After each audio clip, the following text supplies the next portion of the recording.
Les amis, j'espère que vous allez très bien. Moi, ça ne va pas. Je suis malade de malade. Ça se voit peut-être à ma gueule, je n'en sais rien. Je m'en fous. En tout cas, le Real Madrid a gagné. C'est le principal. On se retrouve du coup pour ce débrief.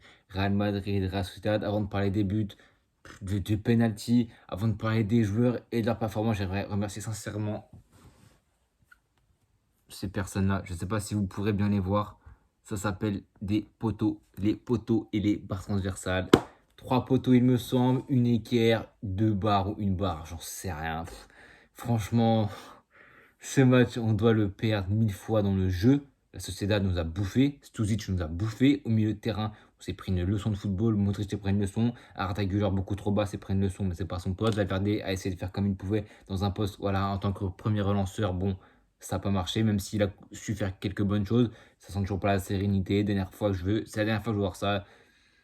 Une envie de se laver les yeux avec de la javel et de plus jamais voir ça de ma vie. Mais bon, pas le choix. Valverde, Carlo Ancelotti, il manque Kama, il manque Tchouaméni, il manque Ceballos, il manque de créativité. Donc bon, faut bien mettre quelqu'un, faut bien mettre un joueur pour relancer le ballon. C'est tombé sur Valverde.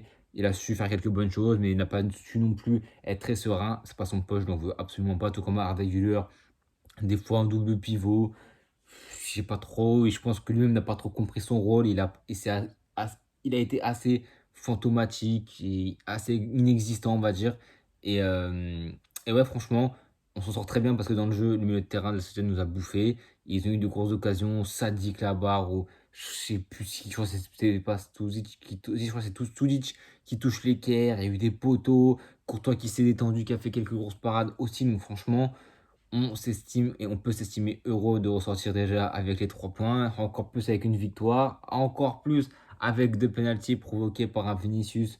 Le premier qui marque Vinicius, c'est sur une main de Sergio Gomez qui, je sais pas ce qu'il a fait, Spider-Man, Superman, je sais pas ce qu'il a fait, il a mis ses brefs de la salsa, je sais pas ce qu'il a fait sur une frappe de Güler qui voilà est décisive malgré lui parce que c'est lui qui frappe, mais c'est Sergio Gomez qui met la main.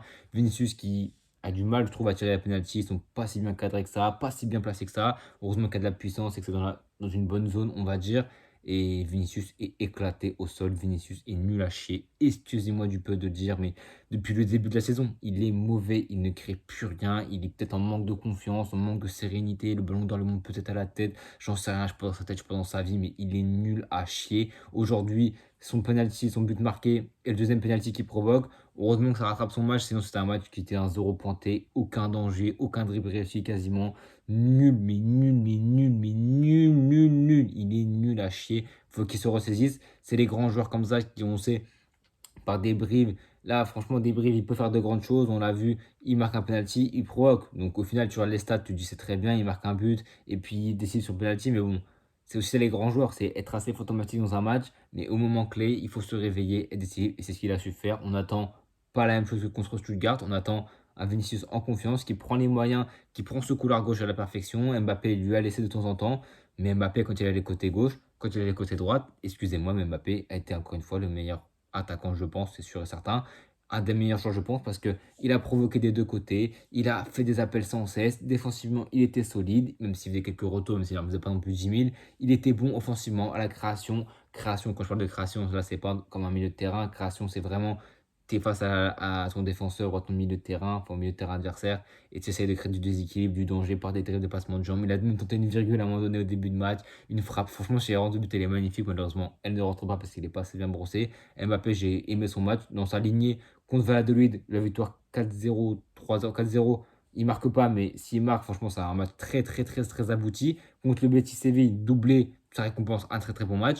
Là, pareil, un but offert par Vinicius, aussi le penalty, il se les relaye, chacun un penalty. C'est un but qui récompense son match. Donc, franchement, Mbappé en pleine confiance. On voit qu'il a des jambes, on voit qu'il va vite, on voit qu'il est vif. Donc, franchement, je suis très content. Il se met en bonne forme pour ce Stuttgart et c'est lui mon motif d'espoir en Ligue des Champions à l'heure actuelle, et contre Espanyol Barcelone le 27, il me semble, samedi ou dimanche, il me semble, c'est pas Vinicius, ce n'est pas Rodrigo. Rodrigo qui est rentré à la 24e place d'Abraham Diaz, qui s'est encore blessé, encore, je veux dire, dans le sens où encore des blessés.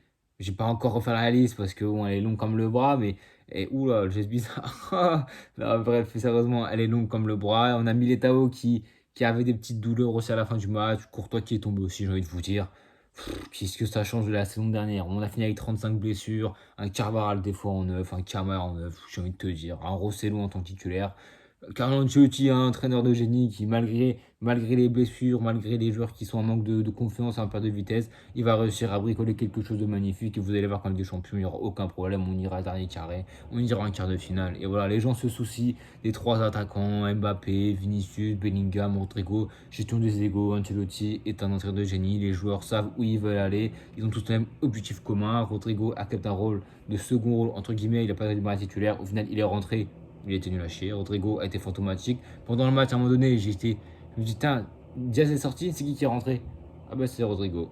Il était fantomatique, inexistant et il est pas en confiance aussi. Donc j'attends de Vini et de Rodrigo qui se réveillent en Ligue des Champions. J'attends aussi, et j'ai bien aimé nos deux latéraux, Mendy et Carvaral, eux, impeccable, top sur les côtés, c'est très peu passé. Ça passait beaucoup à l'intérieur, notamment à cause de Rudiger, mais sous de Militao qui est toujours aussi nul, qui est toujours en perte de confiance, en perte de vitesse depuis ses ligaments croisés. Depuis le 4-0 contre City, il est devenu plus que l'ombre de lui-même.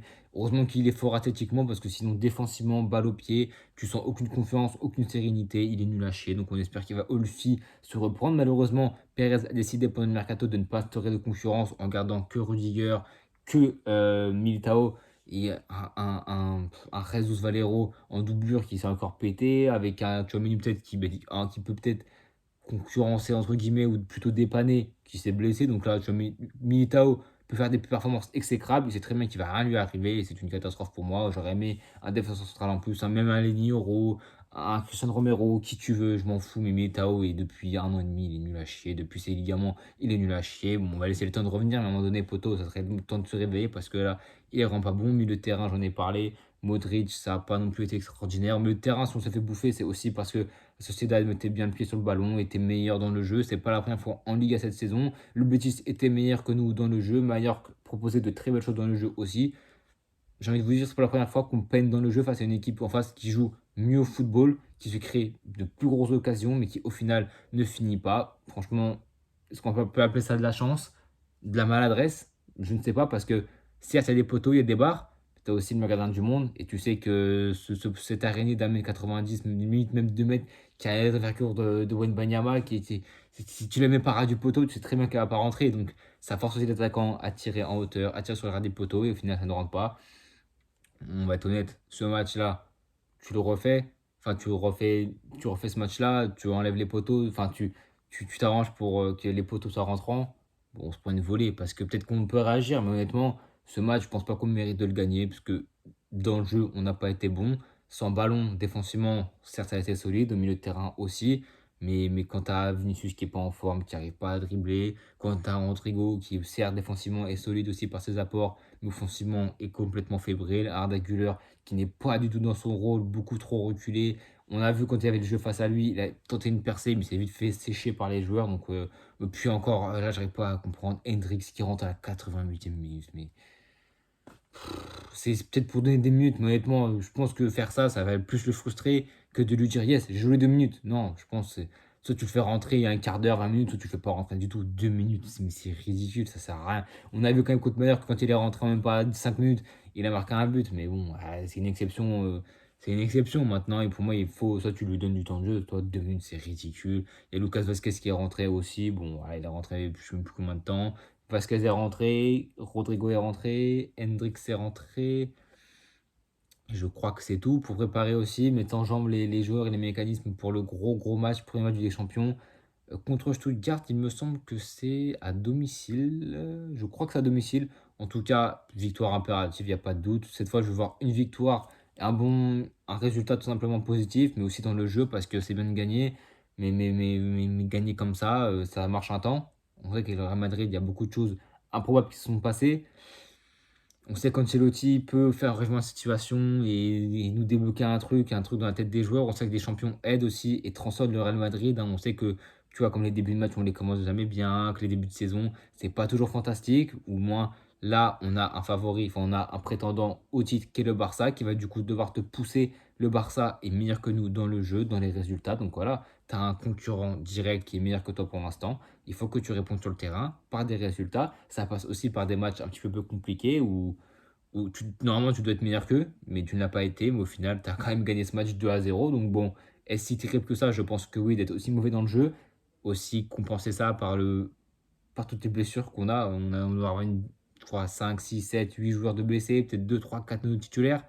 Donc ouais, c'est compliqué, mais je sais qu'Ancelotti saura manier ses hommes à la perfection. Je sais que les joueurs vont se mettre au niveau au moment voulu, même s'il faut faire attention à ne pas perdre des points bêtement, comme on le fait depuis le début de la saison. Les premiers matchs contre le Betis, le nul, contre Las Palmas, le nul, et contre Mallorca, le nul. Après, le Barça aussi, il faudra sûrement des faux pas au début de la Ligue des Champions. Il y aura beaucoup de matchs à jouer. Donc, on espère aussi que le Barça se tapera des blessures pas méchantes. On a vu le petit, c'est le petit Casado, il me semble, qui s'est blessé. Voilà, on espère un bon rétablissement. Ligament croisé aussi, j'ai envie de te dire. Nous, on se tape des ligaments croisés. Il faut que le Barça se tape des ligaments croisés. On a vu des blessés côté Real Madrid, côté Sociedad. J'ai envie de vous dire, quand la FIFA bouge à son cul, ou l'UEFA, ou je sais pas qui c'est qui gère ces matchs internationaux de merde, et rajouter des calendriers Coupe du Monde des clubs à 32 équipes, des matchs de merde, des champions, des matchs en plus. Quand ils vont comprendre que les joueurs, à un moment donné, à la fin, ça va être un résultat beaucoup plus contrasté que ce qu'ils pensent, parce qu'il y aura beaucoup trop de blessures et plus d'équipes au niveau, entre guillemets, même si pour vraiment qu'il n'y ait plus d'équipes au niveau, c'est qu'il y ait beaucoup de blessures, et je pense que ça n'arrivera pas. Mais quand ils comprendront que les joueurs, à un moment donné, il faut qu'ils fassent une rébellion, qu'ils fassent un truc. De Bruyne l'avait fait aussi, il en parle souvent. Des joueurs je crois que c'est Ruben Neves qui avait montré en photo son planning. Bref, il y a beaucoup trop de matchs. Les joueurs ne vont jamais tenir dans ce rythme-là. Ils peuvent tenir cette saison, mais la saison prochaine, ils vont voir les répercussions. Nous, les répercussions, on les voit déjà cette saison. La saison dernière, où on allait très loin du champion, on a gagné. On a été concurrent direct sur toutes les compétitions. On s'est donné aussi bien physiquement que psychologiquement et mentalement. Maintenant, on en paye les pots cassés aujourd'hui. J'ai envie de vous dire, c'est pas non plus nouveau. En début de saison dernière, bon, on a des blessures de partout, de ligaments croisés en même pas 3 jours. Là, en 2 jours, en 3 jours, on avait 3-4 blessés. Ceballos, Tchouaméni, Kama, bref. J'ai envie de vous dire, la liste est longue. En tout cas, les amis, on se retrouve du coup mardi pour le match contre Stuttgart. Dès la Ligue des Champions, je vais tout couvrir. Real, Stuttgart, c'est PSG, Gérone, je crois que je vais faire.